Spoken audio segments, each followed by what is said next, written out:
नवभारत और आज के लेट्स डिकोड के एपिसोड में बात करेंगे पश्चिम बंगाल विधानसभा की चुनावों की सबसे high profile seat Bhawanipur assembly constituency. Bhawanipur विधानसभा सीट आखिरकार क्यों हाई प्रोफाइल कही जा रही है?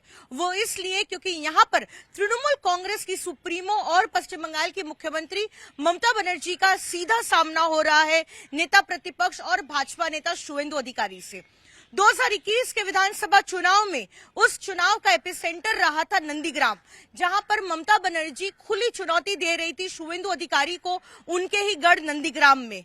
शुवेंदु अधिकारी ने हालांकि मुख्यमंत्री ममता बनर्जी को हरा दिया और उसके बाद ममता बनर्जी को बाई इलेक्शन लड़कर भवानीपुर से चुनाव लड़कर जो है मुख्यमंत्री बनी और तब 2021 का जो मार्जिन था वो करीब करीब जो है 58,000 के आसपास रहा। लेकिन इस चुनाव में चीजें ज्यादा नहीं बदली, आज भी ममता बनर्जी और शुवेंदु अधिकारी आमने सामने हैं।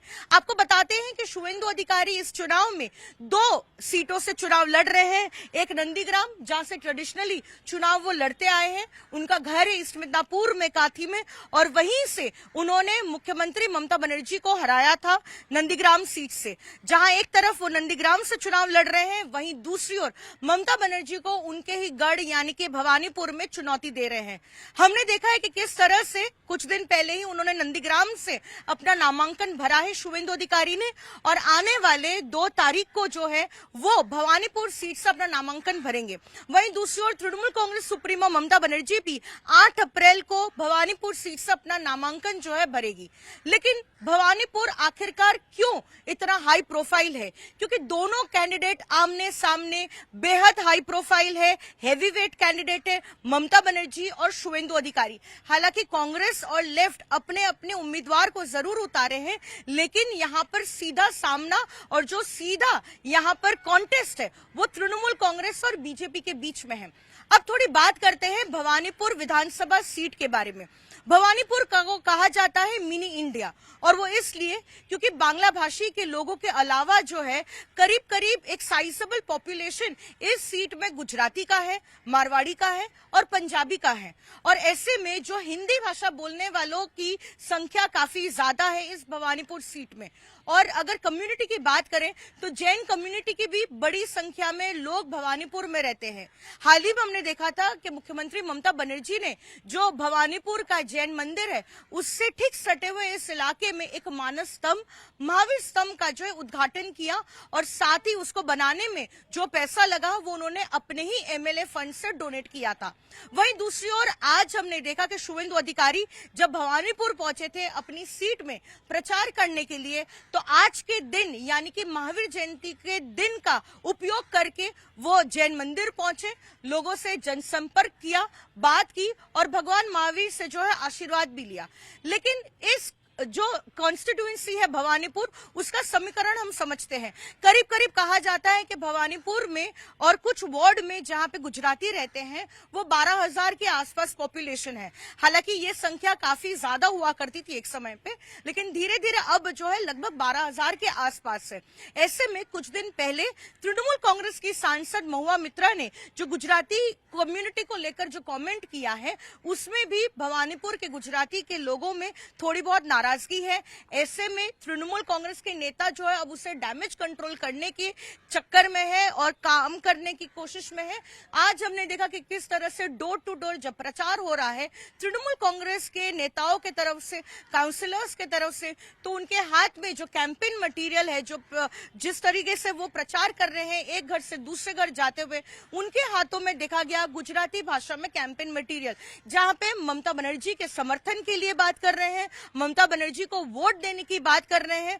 और खुद जो 70 वार्ड के जो काउंसलर असीम बोस जो गुजराती भाषा भी बोलते हैं, और उनका ये कहना है कि कुछ पैम्फलेट्स जो है हिंदी में भी छापे गए ताकि जो पंजाबी कम्युनिटी है, मारवाड़ी कम्युनिटी है, उन तक पहुंचाया जाए।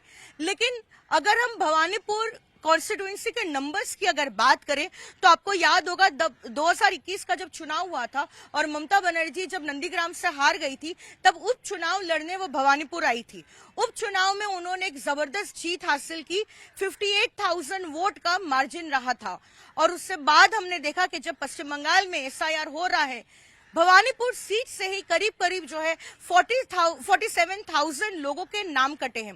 ऐसे में तृणमूल कांग्रेस का ये डर है कि जिनके नाम काटे जा रहे हैं एसआईआर में वो तृणमूल कांग्रेस के वोटर है और इलेक्शन कमीशन जो है वो बायस्ड है, ये आरोप है तृणमूल कांग्रेस का। और आइडेंटिफाई करने की कोशिश की जा रही है कि कौन से ऐसे लोग हैं जो तृणमूल कांग्रेस के वोटर्स हैं, खास तौर पे जिन असेंबली सीट्स में या फिर भवानीपुर कॉन्स्टिट्यूएंसी में जिन वार्ड में माइनॉरिटी पॉपुलेशन ज्यादा है वहां पर एसआईआर में ज्यादा नाम काटे गए हैं, ये तृणमूल कांग्रेस का आरोप है। तो ऐसे में देखना दिलचस्प होगा कि जब चुनाव से पहले एक फाइनल लिस्ट जारी की जाएगी एसआईआर में, तब देखना होगा कि आखिरकार और फाइनली कितने नाम कटे हैं। और अब देखना ये भी होगा कि ममता बनर्जी को चुनौती देने जब शुवेंदु अधिकारी उनके ही गढ़ भवानीपुर में आए हैं तो पिछली बार का जो मार्जिन था 58,000 का वो उसे बरकरार रख पाएगी या फिर वो मार्जिन कम होगा। लेकिन चुनौती दोनों उम्मीदवारों के लिए कम नहीं है। जहां एक तरफ ममता बनर्जी के लिए चुनौतीपूर्ण ये है इसलिए क्योंकि शुवेंदु अधिकारी जो है नॉन बंगाली कम्युनिटीज के तरफ वो उनका झुकाव ज्यादा दिख रहा है और उनसे संपर्क साधने की कोशिश कर रहे हैं। वहीं दूसरी ओर शुवेंदु अधिकारी के लिए चुनौती है क्योंकि ममता बनर्जी जो है करीब करीब कई सालों से जो है यहाँ से जीतती हुई आई है, इतने सालों से उस इलाके में रहती है, उस इलाके की पकड़ है, काफी ज्यादा पॉपुलैरिटी है भवानीपुर में।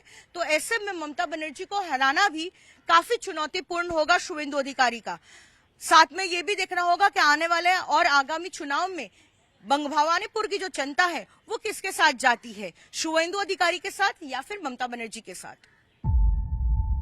जीरो हमने इन्वेंट किया, हमने बताया दुनिया को जहां योग है वहां रोग नहीं। सबसे पुरानी सभ्यता है हमारी।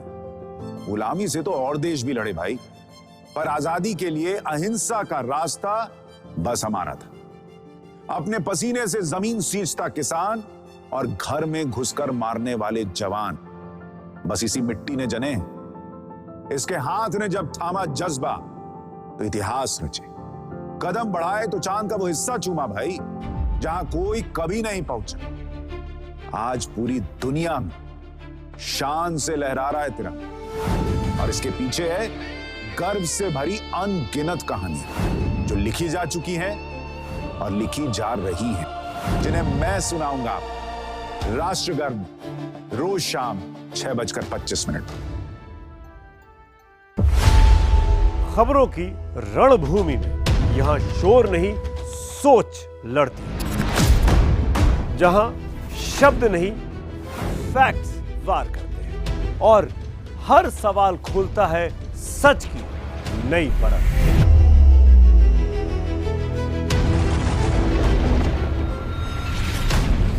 चक्रव्यूह आपके अपने सुमित अवस्थी के साथ सोमवार से शुक्रवार शाम 6:57 पर टाइम्स नाउ नव भारत पर।